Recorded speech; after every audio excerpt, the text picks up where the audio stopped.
कहानी के शुरू में हम जेफ नाम के एक आदमी को अपनी बोट पे देखते हैं। वो और उसके साथ ही सांपों को पकड़कर उन्हें बेचने का बिजनेस करते थे और इस मर्तबा ये लोग सांपों को पकड़ने के लिए ऐसी खतरनाक जगह जा रहे थे जहाँ के बारे में माना जाता है कि वो जगह कर्स्ड है। वहाँ पर दुनिया का सबसे बड़ा सबसे खतरनाक क्रिम्सन एनाकोंडा रहता था, जो किसी भी चीज को बड़ी ही आसानी से अपना शिकार बना ले, यहाँ तक कि वो उसके अपने ही जैसे एनाकोंडा से क्यों ना हो। खैर अब ये लोग अपनी मंजिल पर पहुँच जाते हैं। डर के मारे ये आदमी जंगल की तरफ भागता है, लेकिन उसकी कोशिश कामयाब नहीं होती क्योंकि एक बड़ा सा एनाकोंडा अब उसे अपने शिकंजे में लचका था। उसके इर्द गिर्द लिपट कर वो उसकी हड्डियां तोड़ते हुए उसे खाने ही वाला था कि अचानक सीन कट होकर हमें ये जंगल में उसके दूसरे साथी को दिखाया जाता है।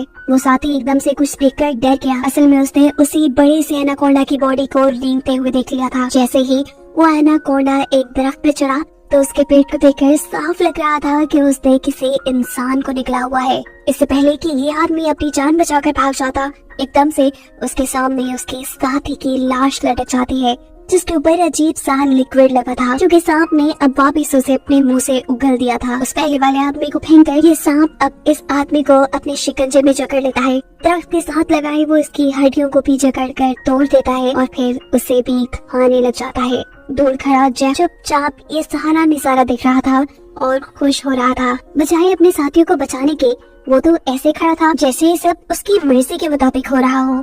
असल में वो इस एनाकोंडा को पकड़ना चाहता था, इसलिए वो अपनी शॉटगन से उसे बेहोश करने ही वाला था कि अचानक जंगल के सभी जानवर शोर मचाना शुरू कर देते हैं, जिनकी आवाज सुनते हुए ये एनाकोंडा यहाँ से भाग जाता है। सीन कट होकर भारी कंटेनर्स को जला देते हैं। ऐसा करने से उनका रास्ता तो साफ हो गया, लेकिन देखते ही देखते बहुत सारे सांपों की बारिश उनकी शिप पे हो गई, क्योंकि उन सभी के सभी लकड़ी के कंटेनर्स में सांप भरे थे। डर के मारे ये लोग कहीं न कहीं छुपने की कोशिश करते हैं, जबकि बहुत से लोग बुरी तरह सांपों में घिर चुके थे। इनकी एक साथी लाइन यहाँ होशियारी दिखाती है और एक प्रेशर वाले पाइप के जरिए इन सभी सांपों को अपनी शिप से नीचे गिराने में कामयाब हो जाती है।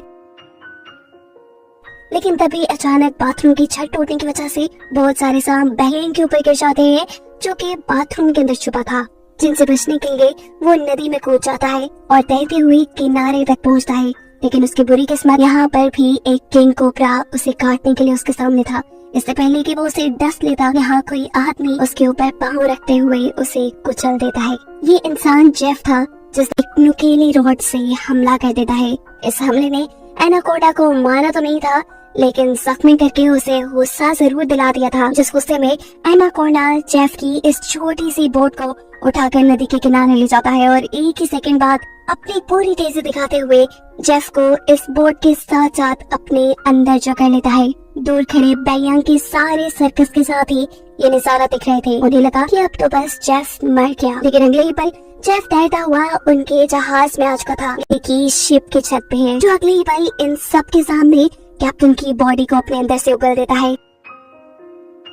एनाकोंडा ने जिन लोगों के सामने उस आदमी की लाश निकाली थी, वो डर के यहाँ से भागते हुए एक बाथरूम के अंदर छुप जाते हैं और एनाकोंडा तेजी से उनके पीछे उन्हें मारने के लिए बढ़ता है। ये लोग दरवाजा बंद करके मुश्किल से एनाकोंडा को अपने ठिकाने से रोकते हैं और बाहर की तरफ से जेफ एक नुकीले हथियार से एक और मर्तबा एनाकोंडा के ऊपर हमला कर देता है, जिसकी वजह से गुस्से में एनाकोंडा जेफ की तरफ बढ़ जाता है। एनाकोंडा के हमले से बचने के लिए जेफ एक मिनट के लिए उसकी नजरों से गायब हो जाता है, जिसको ढूंढने के लिए एनाकोंडा शिप के अंदर घुस जाता है, जहाँ के कंपार्टमेंट में बैरियर और उसके एक साथ ही सांस रोके छुपे हुए थे। एनाकोंडा उन्हें देख नहीं पाता और उनके ऊपर से रेंगता हुआ आगे बढ़ जाता है। लैन इस शिप के कंट्रोल रूम में बंदूक लिए छुपी हुई थी, जो उस बड़े से एनाकोंडा को खिड़की से अपने रूम के बाहर से गुजरता हुआ दिखती है, जबकि एनाकोंडा ऊपर छत की तरफ से होता हुआ नीचे वॉशरूम की खिड़की से इनके बाकी दोनों साथियों के ऊपर हमला कर देता है। वो बच्चा अपनी जान बचाने के लिए लैन के पास आ जाता है, जिसको पकड़ने के लिए एनाकोंडा भी उसके पीछे था। लैन इस बच्चे को बचाने के लिए यहाँ से भाग निकलती है और इस सारी भगदड़ में यहाँ पर बहुत सारा केरोसिन ऑयल गिर जाता है।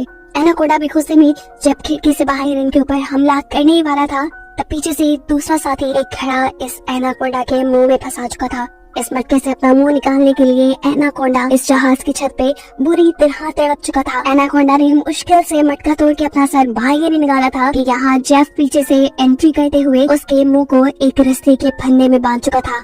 इससे पहले कि वो अपने शिकार गिनी इस एनाकोंडा को पकड़ पाता, नीचे शिप के कंट्रोल रूम में आग लग जाती है और यह डायनामाइट यानी इनकी बॉम्ब्स तक भी पहुंच गई। एक बहुत बड़ा धमाका इस शिप में दिखाया जाता है, जिस धमाके से अपनी जान बचाने के लिए ये सब के सब पानी में छलांग लगा देते हैं और एनाकोंडा इस सब में मारा जाता है। जहाज को जलता देखकर बैलियांग अब रोने लगा था। उसे ये टेंशन हो गई थी कि ये लोग अब वक्त पे थाईलैंड नहीं पहुंच पाएंगे। उसे में उसका छोटा साथी उससे कहता है, तुम पागल हो क्या? हम उस इतने बड़े एनाकोंडा से बच गए, हमारी जान बच गई, हम जिंदा हैं। ये पीछे ही है। एक एकदम से एनाकोंडा उसे पकड़ते हुए बुरी तरह अपने अंदर जकड़ कर लेता है। उसकी मदद को लेन यहाँ आती तो है, लेकिन ज्यादा कुछ नहीं कर पाती क्योंकि ये एनाकोंडा उसकी हड्डियां तोड़ चुका था। वो उसका दम घोट कर उसे मार देता है और ये सब लोग खड़े खड़े तमाशा देखते रह जाते हैं। एनाकोंडा उस आदमी के मरे हुए जिस्म को लेकर पानी में गायब हो जाता है और ये सब लोग उसे बचने के लिए ले जाता है। ऐसे उसके हाथ में पकड़ी हुई रस्सी भी उसे छूट जाती है। उन दोनों लोगों का जाल ऊपर चला जाता है।